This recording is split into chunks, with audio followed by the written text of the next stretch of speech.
m'entendez? Oui, nous écoutons. Oui, pouvez-vous présenter les personnes qui vont parler? Oui, je vous présente, je suis Emilienne Soué, directrice publication du Journal au 3. Et à côté de moi, à ma droite, il y a le professeur Titiwel, qui est anthropologue et membre de l'ECAM. À ma gauche, il y a le professeur Ngele Abada, qui est universitaire, qui est attaché au service du Premier ministre, et il est également constitutionnaliste. Pour le moment, il y a le professeur, l'enseignant de journalisme Aman Mana qui est en route, qui n'est pas encore arrivé, mais il y a M. Nga Achille qui est là déjà, qui est doctorant, et puis il est journaliste aussi. D'accord. Alors, je vais être obligé de m'adresser en même temps à la salle, Oui. et je m'adresse ensuite à vous. D'accord. Madame Soué, je voudrais vous poser d'abord une question sur la manière dont vous, directrice de publication du droit, vous avez vécu la période des élections présidentielles. Je vous remercie de me passer la parole. Je dis bonsoir à Rennes, bonsoir à tout le monde. Nous sommes contents d'être avec vous, nous sommes contents d'être connectés. Et je veux vous dire ceci, en tant que journaliste qui était sur le terrain, l'élection au Cameroun s'est bien passée, grosso modo, de manière générale. Mais cependant, ce que nous avons noté, c'est que les membres de l'opposition se sont réveillés sur le tard, tandis que le RDPC était déjà sur le terrain depuis au moins 2 ans.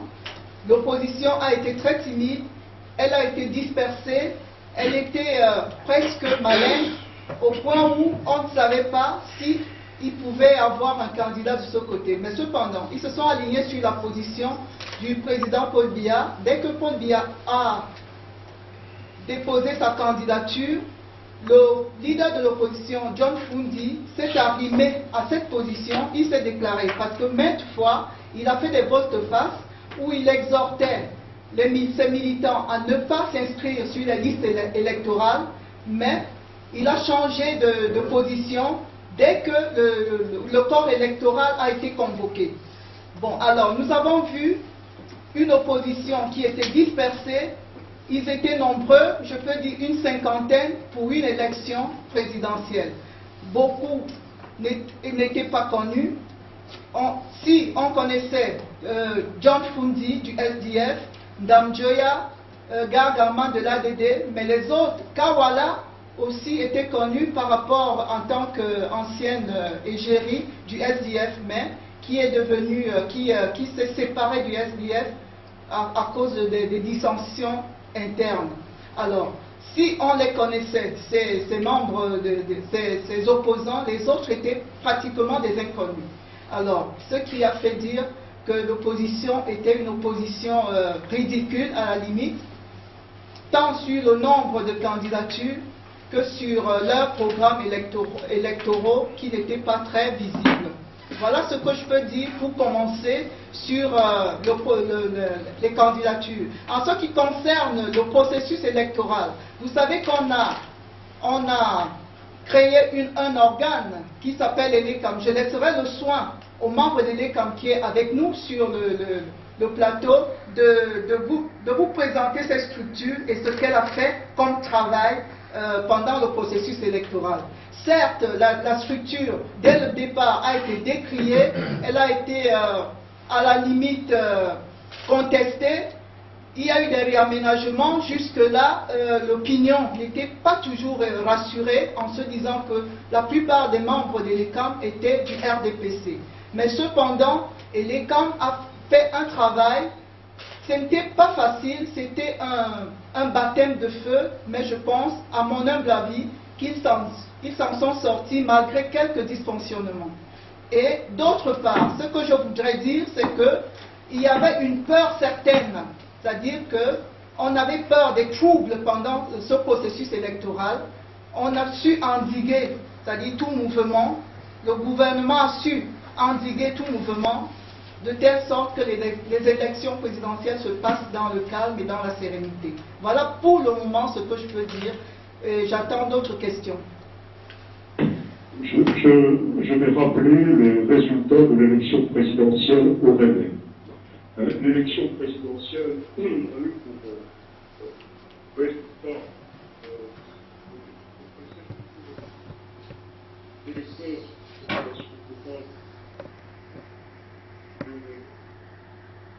l'importance des abstentions, c'est à peu près 35%. Le président Biya, donc c'était la troisième élection. Allô, hein? Je vous suis très mal.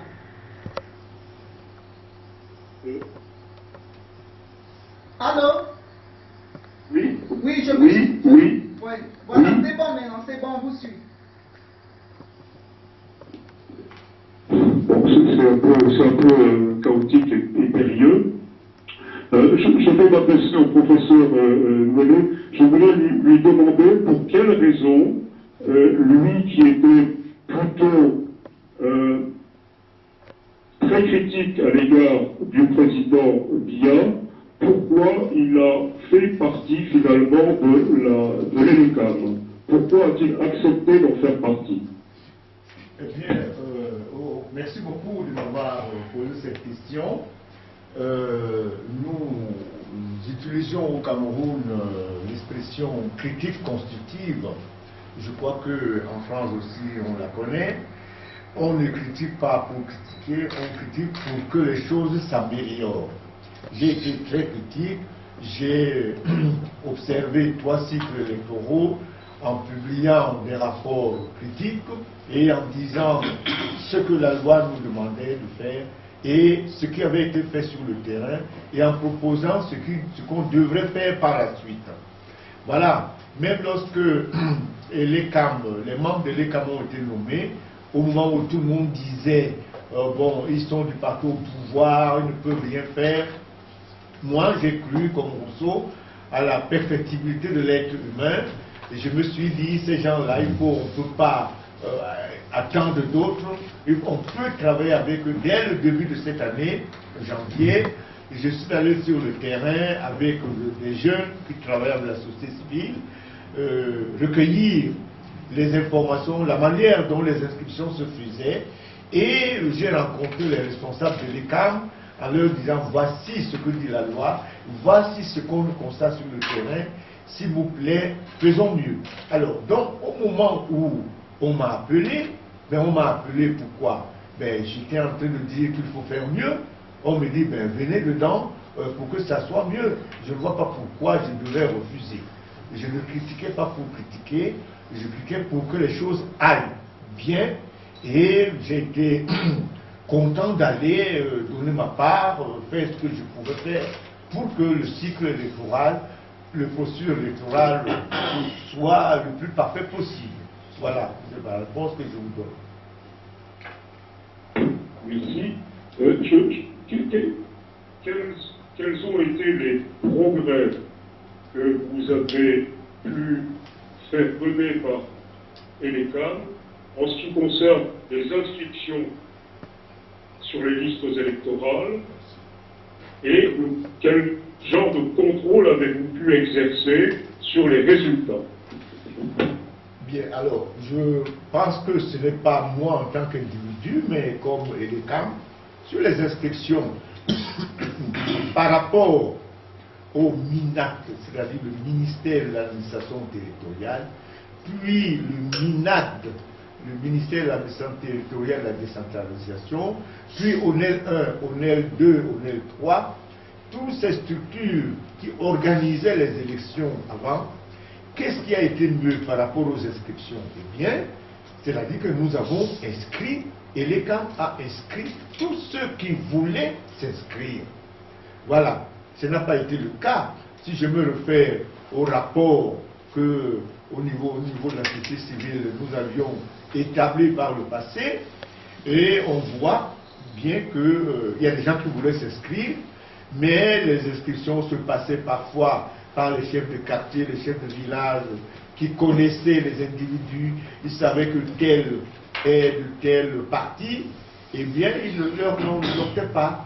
Ou bien on ajoutait on collait les noms. Pour nous aussi, nos noms sont souvent liés aux chefs de partis politiques de notre groupe ethnique. Votre nom sont tels, comme tel, donc il va certainement voter pour tel. Alors on ne vous inscrivait pas, votre nom ne sortait pas. Alors nous, et les cas, il n'y a pas eu de cela. Tous ceux qui sont venus pour s'inscrire, eh bien on les a inscrits. Voilà. Alors, le contrôle sur les résultats, eh bien d'abord le contrôle du processus. Il n'y a pas eu cette fois-ci, des gens, on a tout dit contre les cas, mais il n'y a pas eu de bourrage des urnes. Il n'y a pas eu de refus de remettre les cartes à les individus. Il n'y a pas eu, à ma connaissance, en tout cas, nous attendons encore que ceux qui ont observé les élections nous le fassent savoir, il n'y a pas eu de fraude pour ajouter ou enlever comment on dit ça, les inscrits ou les votants à certains pour donner à d'autres. Donc le contrôle a été fait. Et en plus, cette fois-ci, grâce à la loi, les partis politiques faisaient partie prenante du début jusqu'à la fin. Si bien que s'il y a eu fraude quelque part, ça devait être avec la complicité des partis politiques, ceux qui voulaient bien participer aux élections.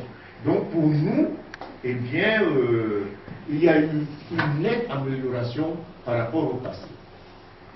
Comment vous situez-vous aujourd'hui par rapport à l'association dont vous faisiez partie, par rapport à la CECI? Mais comment je me situe par rapport à la CECI? Ben, je ne peux pas être, comme disait l'autre, à la fenêtre, me voir passer dans la rue. Et c'était la CECI, la Commission électorale citoyenne indépendante. Nous l'avons créée, nous l'avons mis sur pied, on l'a créée, on m'a demandé d'être dans l'aide responsable pour suivre justement le processus électoral. Alors moi, je suis celui qui organise le processus électoral maintenant. Mais la CECI doit contrôler ce que je fais. Je ne peux pas à la fois organiser et me contrôler. Donc, j'ai des bons amis au niveau de la CECI, les jeunes qui ont travaillé avec moi, ceux que j'ai pu aider pour qu'ils puissent prendre part aux élections quelque part, ben je l'ai fait. Mais bon, je suis l'organisateur, c'est à eux à me contrôler. Je ne peux pas être avec eux. Voilà, je crois que vous comprenez. Je suis celui qui organise et eux contrôlent. Voilà, j'attends, je suis content. C'est eux qui me disent comment j'ai fait mon travail et qu'est-ce qui a manqué pour que la prochaine fois, eh bien, nous puissions faire quelque chose de mieux. Merci. Madame Souhait, je souhaiterais maintenant parler à l'autre membre de l'ECAM. Non, ce n'est pas un autre membre de l'ECAM, c'est un universitaire qui est spécialiste agrégé des universités, il est constitutionnaliste et il est attaché au Premier ministère. Il s'appelle le professeur Ngele Abada, je vous le passe. Lui pourra parler de la démocratie, de l'état de droit du Cameroun. Bonsoir professeur. Bonsoir. Je voulais vous demander quel est le jugement d'un professeur de droit constitutionnel sur la manière dont se sont déroulées les élections. Je vous remercie. Je remercie d'ailleurs que nous puissions nous entretenir sur cette question.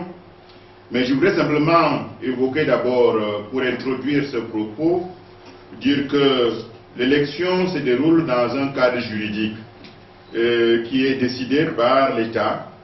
C'est un cadre juridique qui est perfectible, donc évidemment qui peut avoir des limites, mais il n'y a pas de bonne loi nulle part dans le monde. Il faut donc, il faut souhaiter effectivement que les lois concourent à l'expression du suffrage. Alors, le cadre juridique au Cameroun est perfectible, je l'ai déjà dit, mais il garantit quand même le processus électoral lorsque les acteurs veulent effectivement aller jusqu'au bout. Mais l'élection présidentielle de cette année est également fonction de l'environnement. l'environnement international, je ne vous apprends rien, et cet environnement effectivement inquiétait un peu ceux qui, enfin pour les spécialistes, pour les analystes, effectivement, voyant un peu ce qui s'est passé chez certains voisins, voyant un peu la tempête, pas dans le désert, mais dans ce qu'on a appelé le printemps arabe, et effectivement dans un processus qui est le nôtre, évidemment, l'inquiétude également pouvait gagner les esprits. Donc, autour donc de ces questions, je voudrais, en tant que spécialiste, même si je suis le conseiller du Premier ministre, je voudrais dire à toute liberté que l'élection présidentielle, comme tous les autres, notamment l'élection présidentielle, est également fonction du mode de scrutin. Le mode scrutin, c'est un scrutin à un tour majoritaire. Et nous n'avons pas inventé cela. Ce mode de scrutin existe en France. C'est-à-dire que le président peut gagner l'élection au premier tour en France sans qu'il soit besoin d'organiser un second tour. Tout comme en Angleterre, qui est la mère des parlements, la mère du parlementarisme, tout comme aux États-Unis. Mais pourquoi en France? Je prends cet exemple parce que lorsque vous avez un scrutin à un tour, les partis doivent s'organiser pour aller vers ce qu'on appelle le bipartisme. Ce qui réduit effectivement les partis qui n'ont aucune aventure politique pouvant gagner. Ces partis doivent pouvoir se fédérer pour organiser un pôle d'opposition permettant de gagner le parti au pouvoir. Donc, voilà l'enjeu du scrutin présidentiel, notamment au Cameroun, c'est que nous avons plus de 200 partis politiques et tous ces partis politiques peuvent présenter des candidats. Et nous avons reçu au moins 50 candidatures. Vous imaginez bien que lorsque vous recrutez candidat à l'élection à 2 semaines de dépôt des candidatures, vous imaginez que vous ne pouvez pas gagner un scrutin, puisqu'il faut, l'élection ne se déroule pas à Yaoundé.